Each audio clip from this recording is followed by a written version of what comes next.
जिस जगह पे अल्लाह ताला ने लाखों पैगंबरों को भेजा था बुतों की पूजा रुकवाने के लिए कि वहाँ पे कोई मंदिर ना बने या लोग बुत की पूजा ना करें वहाँ पे, दुबई के अंदर उसी मंदिर की ना सिर्फ इजाज़त दे दी गई थी, बल्कि वहाँ उनकी बाकायदा पूजा शुरू होनी थी और ये सारी ज़िंदगी चलना था और ये सिर्फ चंद पैसों के लिए किया जा रहा था। लेकिन इसके बाद ऐसा क्या हुआ? इसके बाद ये हुआ जो अल्लाह ने वादा किया हुआ है। अल्लाह ने अपना वादा ना सिर्फ पूरा किया, बल्कि उनको शीशा भी दिखाया कि इन लोगों की कितनी औकात है और मेरा अल्लाह कैसे हर चीज़ के ऊपर कादिर है। वही के अंदर ये जो एक मंदिर बनवाया गया या जिसकी इजाज़त दी गई चंद पैसों के लिए, इसका मकसद था कि टूरिज़्म को बढ़ाया जाए और दूसरा इसका मकसद ये था कि पैसे कैपिटलिज़्म को जो है वो बढ़ाया जाए। वो दुबई जहाँ सालों तक बारिश का कोई नामो निशान नहीं होता था, 75 साला रिकॉर्ड टूटा है वहाँ पे और इतनी बारिश हुई है, इतनी बारिश हुई है कि आप सोच भी नहीं सकते, आपके रोंगटे खड़े हो जाएंगे। आप ये ज़रा क्लिप देखिए, इसके बाद फिर इस पे बात करते हैं।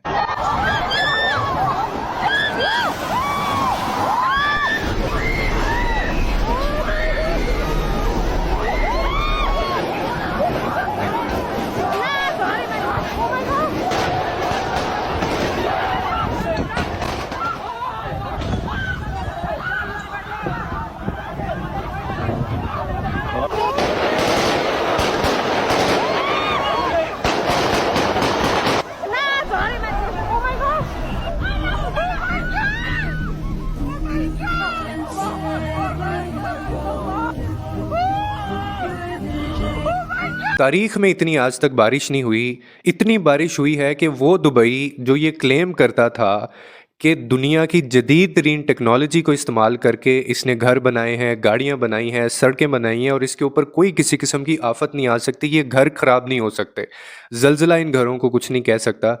वहाँ पे इतनी बारिश हुई है कि इनके घर, इनके जहाज़, एयरपोर्ट तक जो है वो जहाज़ इनके पानी के अंदर तैर रहे हैं और लोगों का घर से बाहर निकलना मुश्किल हुआ हुआ है और कुछ जगह पे घर इस कदर बर्बाद हुए हैं कि पहचाने नहीं जा रहे हैं। अरबों मिलियन डॉलर्स का नुकसान हो गया है, इन्वेस्टमेंट जो इन्होंने की हुई थी। और जो आप you name it that car, आप उस घर का नाम लें, आप उस गाड़ी का नाम लें, हर चीज़ तबाह बर्बाद हो गई है और इनको समझ नहीं आ रहा कि ये हुआ क्या है। और इनका वो शहर जिसको जदीद तरीन टेक्नोलॉजी से बनाया गया है, इनका वो शहर भी डूब गया है। करोड़ों रुपए की गाड़ियाँ और अरबों रुपए के इनके वो घर जो ये कहते थे कि इन घरों को कुछ हो नहीं सकता, वो भी डूब गए हैं। और जहाँ पे जो इनकी पूरी दुनिया की सबसे ज़्यादा बुलंद तरीन इमारत है, उसकी सड़कों के ऊपर भी इतना पानी इकट्ठा हुआ है कि लोग वहाँ पे इकट्ठे नहीं हो सकते। दुबई का वो मॉल जिसको दुबई मॉल कहा जाता है, जहाँ दुनिया भर से लोग इसको देखने के लिए आते हैं क्योंकि ये दुनिया भर में सबसे बड़ा मॉल कहलाता है, जिसके अंदर दुनिया का हर एक ब्रांड है। वो मॉल पहचाना नहीं जा रहा है और उसके अंदर जितने ब्रांड्स नीचे जो भी दुकानें थीं वो कपड़ों से नहीं बल्कि पानी से भीग गई हैं और उनकी जो छत है, उस दुबई मॉल की जो छत है वो पानी से टपक रही है। और यहाँ तक कहा जाता है कि एक अपार्टमेंट है दुबई के अंदर जो कि मिलियंस ऑफ डॉलर्स का अपार्टमेंट है और लोग दुनिया भर से वहाँ पे रहने के लिए आते हैं। उस घर के अंदर जो फर्नीचर इन्होंने रखा हुआ है जो कि करोड़ों का है, वो हवा के अंदर उड़ रहा है और हवा के अंदर यानी वो आपको नज़र आ रहा है। इतना तूफान आया और इतनी बारिश आई है।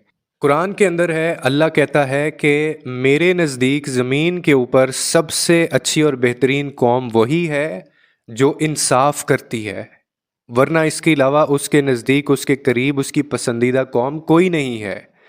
और ये जो हुआ है आज दुबई के अंदर, ये इस बात का सबूत है।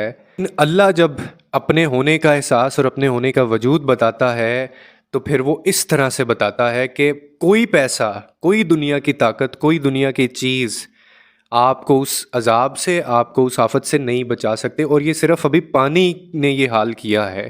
आप खुदा की कुदरत देखें कि इतनी बारिश ज़िंदगी में कभी कहीं नहीं हुई। कराची के अंदर भी कभी इतनी बारिश नहीं हुई।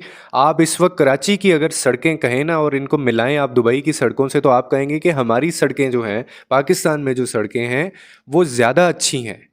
इस वक्त पूरा दुबई जो है वो पानी का जो है वो मंजर पेश कर रहा है हर जगह पे। और हर जगह पे लोग इतने तंग हैं कि ना वो बाहर निकल सकते हैं और जो घरों में हैं वो पहचान नहीं रहे हैं अपने घरों को।